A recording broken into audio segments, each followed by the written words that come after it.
Kepolisian Daerah Sulawesi Tengah melalui Subdit Jatanras Ditreskrimum Polda Sulawesi Tengah mengamankan 3 pelaku jambret yang pernah beraksi di 30 tempat kejadian perkara di Kota Palu. Dari 3 pelaku tersebut masing-masing berperan sebagai eksekutor, sementara 2 lainnya sebagai joki kendaraan bermotor. 3 pelaku jambret yang selama ini meresahkan masyarakat Palu akhirnya meringkup di tahanan Polda Sulawesi Tengah.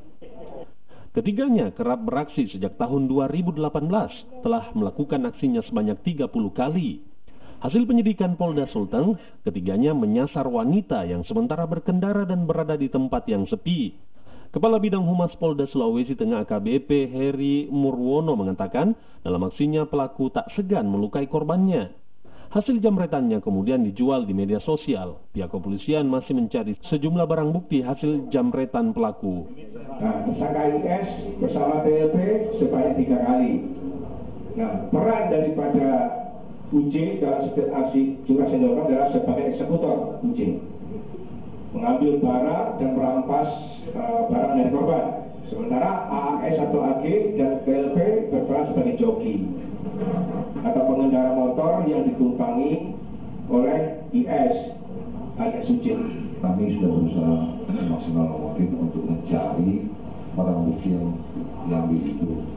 Kesulitan kita, mereka melakukan transaksi melalui media elektronik untuk Kota Palu. Rata-rata mereka tidak mengenal, jadi kita agak kesulitan. Cuma kami sedang berusaha terus mencari barang bukti tersebut.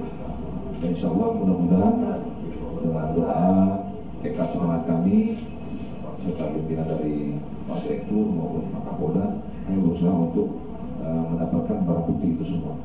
Kini ketiganya menjalani pemeriksaan lanjutan terkait jaringan yang kemungkinan masih berkeliaran di Kota Palu. Ketiganya diancam hukuman maksimal 9 tahun penjara. Aldrin Talara, Kompas TV Palu, Sulawesi Tengah.